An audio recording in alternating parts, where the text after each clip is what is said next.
ಸಭೆ ಶುರು ಮಾಡ್ತಾನೆ ಎಲ್ಲರನ್ನೂ ಆಹ್ವಾನ ಮಾಡಿದ್ವಿ, ಮತ್ತು ಲಾಸ್ಟ್ ಟೈಮ್ ಏನು ಸಭಾ ನಡವಳಿ ಇತ್ತು ಅದೆಲ್ಲ ಓದಿ ಹೇಳಿದ್ವಿ.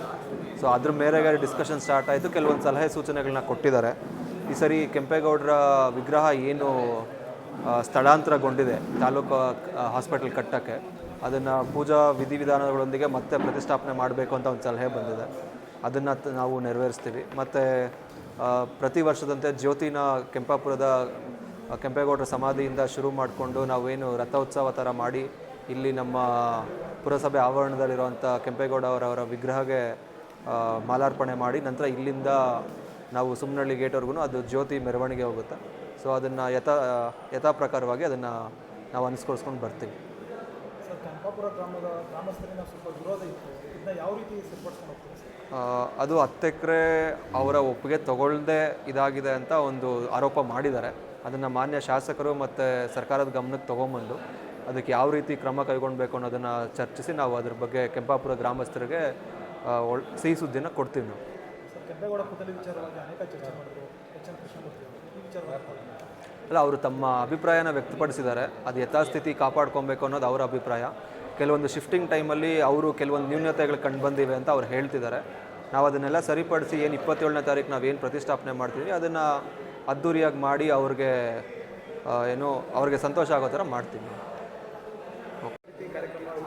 ಸರ್, ಈಗೇನು 27ನೇ ತಾರೀಕು ನಮ್ಮ ನಾಡಪ್ರಭು ಕೆಂಪೇಗೌಡರು ಸರ್ವ ಜನಾಂಗದ ನಾಯಕರು ಅವರ ಜಯಂತಿಯನ್ನು ಆಚರಣೆ ಮಾಡಬೇಕು ಅಂತ ಈಗೇನು ಸರ್ಕಾರ ಘೋಷಣೆ ಮಾಡಿ ಪ್ರತಿ ವರ್ಷವೂ ಸಹ ನಮ್ಮ ಕೆಂಪಾಪುರದಿಂದ ಜ್ಯೋತಿಯನ್ನು ತೆಗೆದುಕೊಂಡೋಗಿ ಏನು ಸುಮ್ಮನಹಳ್ಳಿ ನಮ್ಮ ಜಗಜೀವನದೇನೋ ಆಡಿಟೋರಿಯಂ ಇದೆಯಲ್ಲ ಅಲ್ಲಿ ರಾಜ್ಯ ಸರ್ಕಾರ ದೊಡ್ಡ ಮಟ್ಟದಲ್ಲಿ ಒಂದು ಆಚರಣೆಯನ್ನು ಮಾಡ್ಕೊಂಬರ್ತಾಯಿದೆ ಕಳೆದ ವರ್ಷದಿಂದ. ಪ್ರತಿ ಸಲವೂ ಬ್ಯಾಂಕ್ವೆಟ್ ಹಾಲ್, ವಿಧಾನಸೌಧ ಬ್ಯಾಂಕ್ವೆಟ್ ಹಾಲ್ ಮಾಡ್ತಾಯಿದ್ರು. ಈಗ ಇಲ್ಲಿ ಸುಮ್ಮನಹಳ್ಳಿ ಸರ್ಕಲ್ನಲ್ಲಿ ಮಾಡ್ತಾಯಿದ್ದಾರೆ. ಹಾಗಾಗಿ ಇವತ್ತು ಶಾಸಕರ ಅಧ್ಯಕ್ಷತೆಯಲ್ಲಿ ನಡೀಬೇಕಾಗಿತ್ತು. ಶಾಸಕ ಕಾರಣಗಳಿಂದ ಬಂದಿಲ್ಲ. ಹಾಗಾಗಿ ನಮ್ಮ ದಂಡಾಧಿಕಾರಿಗಳ ಅಧ್ಯಕ್ಷತೆಯಲ್ಲಿ ಇವತ್ತು ಸಭೆ ನಡೆದಿದೆ. ಹಲವಾರು ಸಂಘಟನೆಯವರು ಮತ್ತು ಎಲ್ಲ ಮುಖಂಡರುಗಳು ಒಂದು ಇದನ್ನು ಅವರ ಮನವಿಯನ್ನೆಲ್ಲ ಮಾಡಿದ್ದಾರೆ, ಯಾವ ಥರ ಮಾಡಬೇಕು ಅಂತೇಳಿ.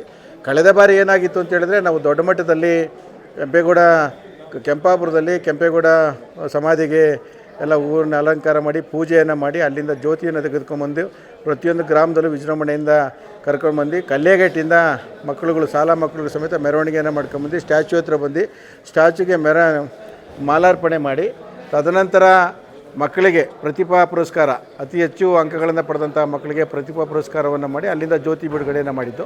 ಈ ಸಲ ಏನಾಗಿದೆ ಅಂತ ಹೇಳಿದ್ರೆ, ಕೆಂಪೇಗೌಡ ಸ್ಟ್ಯಾಚ್ಯೂ ಎಲ್ಲ ಒಂದು ಕಡೆ ಹಾಸ್ಪಿಟ್ಲ್ ಕಟ್ಟೋ ವಿಷಯದಲ್ಲಿ ಎಲ್ಲ ಒಂದು ಕಡೆ ಶಿಫ್ಟ್ ಆಗಿರೋದ್ರಿಂದ, ಒಂದು 500 ಮೀಟ್ರ್ ಶಿಫ್ಟ್ ಆಗಿರೋದ್ರಿಂದ ಅದನ್ನು ಸಹ ಅದೇ ದಿನ 27ನೇ ತಾರೀಕಿಗೆ ಮಾಡಬೇಕು ಅಂತೇಳಿ ನಾವೆಲ್ಲ ಚರ್ಚೆ ಮಾಡಿದಾಗ ಈಗ ಕೆಂಪೇಗೌಡ ಅಭಿವೃದ್ಧಿ ಸಮಿತಿಯ ರಾಜ್ಯಾಧ್ಯಕ್ಷರಾದಂಥ ಎಚ್.ಎಂ. ಕೃಷ್ಣಮೂರ್ತಿ ಅವರು ಇಲ್ಲ ಬೇರೆ ದಿನಾಂಕದಂದು ಮಾಡಿ ಅದನ್ನು ವೇದಿಕೆ ಕಾರ್ಯಕ್ರಮ ಮಾಡಿ ಅಂತ ಹೇಳಿದ್ದಾರೆ. ಅದನ್ನೆಲ್ಲ ಚರ್ಚೆ ಮಾಡಿ ಶಾಸಕರ ಹತ್ರ ಚರ್ಚೆ ಮಾಡಿ ಯಾವ ಥರ ಮಾಡಬೇಕು, ಏನು ಅದನ್ನು ಗೌರವಯುತವಾಗಿ ನಡೆಸ್ಕೋಬೇಕು ಅಂತೇಳಿ ಅದನ್ನು ಮಾಡಿದ್ದೀವಿ. ಸುಮ್ಮನೆ ಇಲ್ಲ ಸಲದ ಏನಾಗುತ್ತೆ ಅಂದರೆ ಈಗ ಸುಮ್ಮನೆ ಅಪಪ್ರಚಾರಗಳು ಎಲ್ಲ ಒಂದು ಕಡೆ ಸ್ಟ್ಯಾಚ್ಯೂಗೆಲ್ಲ ಒಂದು ಕಡೆ ಕೆಟ್ಟ ಪದಗಳು ಇಲ್ಲ. ಯಾವುದೇ ಕಾರಣಕ್ಕೂ ಕೆಂಪೇಗೌಡರು ನಾಡಪ್ರಭು ಅವ್ರಿಗೆ ಗೌರವಯುತವಾಗಿ ನಡೆಸ್ಕೋಬೇಕಾಗಿದೆ, ನಡೆಸ್ಕೊಂಡಿದ್ದಾರೆ.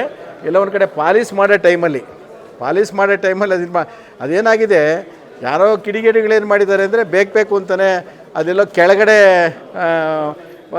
ಇದನ್ನು ಮಾಡಬೇಕು, ಪಾಲಿಸ್ ಮಾಡಬೇಕಾದ್ರೆ ಅದನ್ನೇ ಒಂದು ಇಟ್ಕೊಂಡು ಅದನ್ನು ತೋರಿಸ್ತಾ ಇದ್ದಾರೆ. ಅದು ತಪ್ಪು. ನನ್ನ ಹತ್ರ ಪೂರ್ತಿ ವಿಡಿಯೋ ಇದೆ.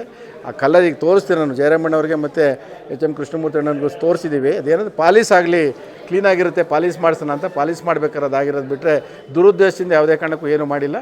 ಲಾಸ್ಟ್ ಟೈಮು ಶಾಸಕರ ಅಧ್ಯಕ್ಷತೆಯಲ್ಲಿ ವಿಜೃಂಭಣೆಯಿಂದ ಅತಿ ಗ್ರ್ಯಾಂಡಾಗಿ ಅಂದರೆ ವಿಜೃಂಭಣೆಯಿಂದ ನಾವು ಒಂದು ಇದನ್ನು ಜ್ಯೋತಿಯನ್ನು ಕಳಿಸ್ಕೊಟ್ಟಿದ್ದು.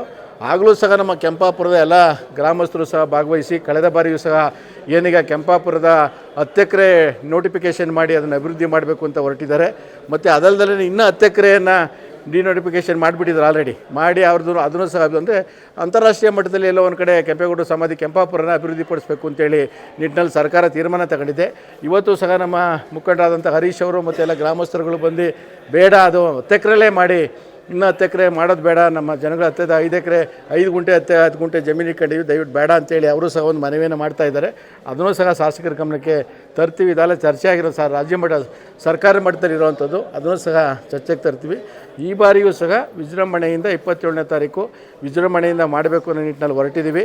ಅದಲ್ಲದೆ ನಾಳೆ ಒಂದು ಸಭೆಯನ್ನು ಮಾಡಿ ಇಲ್ಲಿಂದ ಸುಮಾರು ಬೈಕ್ ರ್ಯಾಲಿ, ಸುಮಾರು ಸಾವಿರಾರು ಬೈಕ್ಗಳನ್ನ ಸಮೇತ ಕೆಂಪೇಗೌಡ ಜ್ಯೋತಿನ ತೆಗೆದುಕೊಂಡು ಹೋಗಬೇಕು ಅನ್ನೋ ಕಾರ್ಯಕ್ರಮವನ್ನು ಮಾಡ್ಕೊಂಡಿದ್ದೀವಿ. ಇದೆಲ್ಲ ಇಷ್ಟು ಚರ್ಚೆ ನಡೆದಿದೆ. ಶಾಸಕರ ಹತ್ರ ಅಂತಿಮವಾಗಿ ಶಾಸಕರ ಹತ್ರ ಚರ್ಚೆ ಮಾಡಿ ಯಾವ ಥರ ಕಾರ್ಯಕ್ರಮಗಳನ್ನು ಮಾಡಬೇಕು, ಸಂಘಟನೆಗಳೆಲ್ಲ ಸೇರ್ಕೊಂಡು ಯಾವ ಥರ ಮಾಡಬೇಕು ಅನ್ನೋದನ್ನ ಅಂತಿಮವಾಗಿ ಒಂದು ನಿರ್ಧಾರವನ್ನು ತೆಗೆದುಕೊಳ್ತೀವಿ. ಗ್ರಾಮಸ್ಥರನ್ನ ಆಹ್ವಾನ ಮಾಡಿದರು. ನಾವು ಗ್ರಾಮಸ್ಥರ ಪರವಾಗಿ ನಾವೆಲ್ಲ ಕೇಳಿದ್ದು ಒಂದೇ, ಹೋದ ಸರಿ ಅಕ್ವೈರ್ ಮಾಡ್ಕೊತೀವಿ ಅಂತ ಇನ್ನೂ 10 ಎಕರೆ ತಗೊಂಡಿದ್ದಾರೆ ಆಲ್ರೆಡಿ, ಇನ್ನೂ 10 ಎಕರೆ ಅಕ್ವೈರ್ ಮಾಡ್ತೀವಿ ಅಂತ ಬಂದಿದ್ದರು. ನಾವು ಸರಿ ಸತ್ಯಾಗ್ರಹ ಮಾಡ್ತೀವಿ ಅಂತ ಹೇಳ್ಬಿಟ್ಟು ನಾವು ಜ್ಯೋತಿ ತಗೊಂಡೋಗಿ ಬಿಡೋದಿಲ್ಲ ಅಂತೇಳಿ ನಾವು ಇದು ಮಾಡಿದ್ವಿ.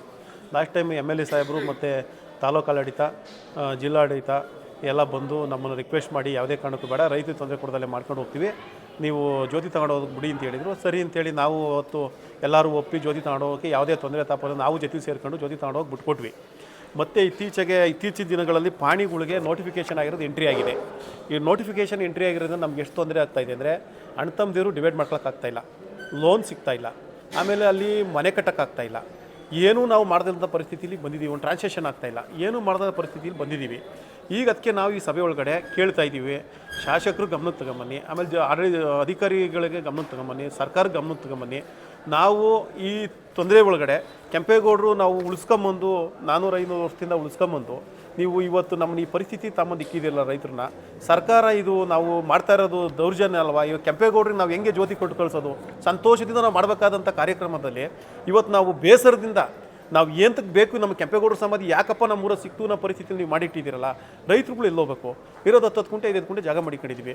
ನಾವು ಅದಕ್ಕೆ ರಿಕ್ವೆಸ್ಟ್ ಮಾಡಿ ಕೇಳ್ತಾ ಇದ್ದೀವಿ, ದಯವಿಟ್ಟು ಇರೋ 10 ಎಕರೆಗಳು ಏನು ನಾವು ಕೊಟ್ಟಿದ್ದೀವೋ ಅದನ್ನೇ ನ್ಯಾಷನಲ್ ಲೆವೆಲ್, ಇಂಟರ್ನ್ಯಾಷನಲ್ ಲೆವೆಲ್ ಮಾಡ್ತೀರಾ ಮಾಡಿ, ಅಭಿವೃದ್ಧಿ ಕೆರೆ ಇದೆ, ಕೆರೆ ಅಭಿವೃದ್ಧಿ ಮಾಡಿ, 30 ಎಕರೆ ಇದೆ, ರೋಡ್ ಅಭಿವೃದ್ಧಿ ಮಾಡಿ. ಇದನ್ನೆಲ್ಲ ಮಾಡದಲ್ಲೇ ನೀವು ಸುಮ್ಮನೆ ಇನ್ನೂ 10 ಎಕರೆ ಬೇಕು ಅಂತೇಳಿ ರೈತರ ಮೇಲೆ ನೀವು ಈ ಥರ ಮಾಡೋದು ಸರಿಯಲ್ಲ ಅಂತ ನಾವು ಇವತ್ತು ಸಹ ರಿಕ್ವೆಸ್ಟ್ ಮಾಡ್ಕೊತಾ ಇದ್ದೀವಿ. ಇದನ್ನು ತಿರ್ಗಾ ಮತ್ತೆ ಮುಂದಿನ ದಿನಗಳಲ್ಲಿ ಇದೇ ಥರ ಮುಂದುವರಿಸಿದ್ರೆ ನಾವು ಉಪವಾಸ ಸತ್ಯಾಗ್ರಹ ಮಾಡಿ ನಾವು ಜೀವ ಹೋಗೋಕ್ಕೂ ನಾವು ರೆಡಿ ಇದ್ದೀವಿ. ಕೆಂಪೇಗೌಡರು ನಾವು ಉಳಿಸ್ಕೊಂಬಂದಿದ್ದಕ್ಕೆ ಇವತ್ತು ನೀವು ಈ ಪರಿಸ್ಥಿತಿ ಕೊಟ್ಮೇಲೆ ನಮ್ಮ ಜೀವನೇ ಹೋಗಲಿ, ತೊಂದರೆ ಇಲ್ಲ, ನಮ್ಮದು ಅಲ್ಲಿ ಜೀವ ಹೋಗಲಿ, ನಾವು ಯಾವುದೇ ಕಾರಣಕ್ಕೂ ಭೂಮಿ ಅಂತೂ ಕೊಡೋದಿಲ್ಲ. ಇರೋದು ಏನು 10 ಎಕರೆ ನಾವು ಪ್ರೀತಿಯಿಂದ ನಾವು ಕೆಂಪೇಗೌಡರ ಸಮಾಧಿಗೆ ಅಭಿವೃದ್ಧಿ ಆಗಲಿ ಅಂತ ಕೊಟ್ಟಿದ್ದೀವಿ, ಅಭಿವೃದ್ಧಿ ಮಾಡಿ, ನಮಗೆ ತೊಂದರೆ ಕೊಡಬೇಡಿ. ನಾವು ಅದರಿಂದ ಇವತ್ತು ರಿಕ್ವೆಸ್ಟ್ ಮಾಡಿದ್ದೀವಿ, ಎಲ್ಲ ಗಮನಕ್ಕೆ ತಗೊಂಬಂದು ನಾವು ಹೇಳ್ತೀವಿ ಅಂತ ಹೇಳಿದ್ದಾರೆ. ದಯವಿಟ್ಟು ತಂದು ಇದನ್ನು ಹೇಳಲಿಲ್ಲ ಅಂದರೆ ಮುಂದಿನ ದಿನಗಳಲ್ಲಿ ನಾವು ಯಾವುದೇ ಕಾರಣಕ್ಕೂ ಉಪವಾಸ ಸತ್ಯಾಗ್ರಹ ಮಾಡ್ತೀವಿ. ಹಾಗೂ ಕೆಂಪೇಗೌಡ ಜಯಂತಿ ದಿನವೂ ಸಹ ನಾವು ಉಪವಾಸ ಸತ್ಯಾಗ್ರಹ ಮಾಡ್ತೀವಿ ಅಂದರೆ ಅದಕ್ಕೆ ಮುಂಚೆ ನಾವು ಯಾವ್ದಕ್ಕೂ ತಿಳಿಸಿ ಅಂತ ಹೇಳಿದ್ದೀವಿ. ಸಾಹೇಬ್ರ ಹತ್ರ, MLA ಸಾಹೇಬ್ರ ಹತ್ರ ಮತ್ತು ಸರ್ಕಾರದ ಹತ್ರ ಮಾತಾಡಿ ಅಂತ ಹೇಳಿದ್ದೀವಿ. ಆಯಿತು ಅಂತ ಹೇಳಿದ್ದಾರೆ. ದಯವಿಟ್ಟು ಇದನ್ನು ಮನದಲ್ಲಿ ತಗೊಂಡು ನಮಗೆ ತಿಳಿಸ್ಕೊಡ್ತಾರೆ ಅಂತ ಭಾವಿಸಿದ್ದೀವಿ.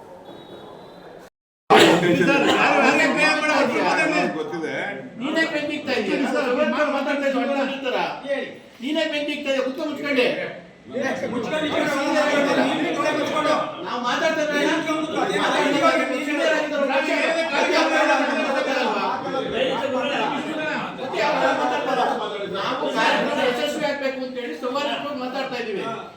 ಈಗ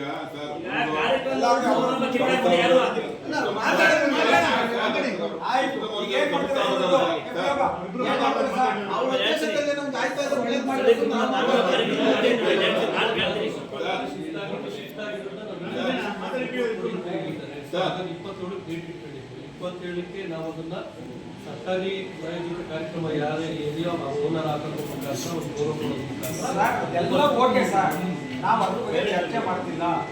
ನೀವು ಕೆಂಪೇಗೌಡರ ಬದಲಾವಣೆ ಮಾಡಿದ್ರೆ ನೀವು ಬರ್ರು ಮಾಡಕ್ಕೆ ನಿಮ್ಗೆ ಹೇಳಿದವ್ರು ಯಾರು? ಬರ್ರು ಮಾಡಿರ್ತಾನೆ, ಅದನ್ನ ನೀಟ್ ಮಾಡಿದ್ರ, ಅದು ಸರಿ ಮಾಡಿದ್ದೀರಾ ಸರ್? ಅದನ್ನ ಹೇಳ್ತೀನಿ, ನಮ್ಮ ಇಂಜಿನಿಯರಿಂಗ್ ಸೆಕ್ಷನ್ ನೀವು ಅವನ ಮೇಲೆ ಇವನೇ ಗೂಬೆ ಕೂರಿಸ್ಬಿಟ್ಟು ಹಾಳು ಮಾಡೋ ಕೆಲಸ ಬೇಡ. ನಾನು ನೇರವಾಗಿ ನೀವು ಪ್ರಶ್ನೆ ಮಾಡ್ತೀನಿ.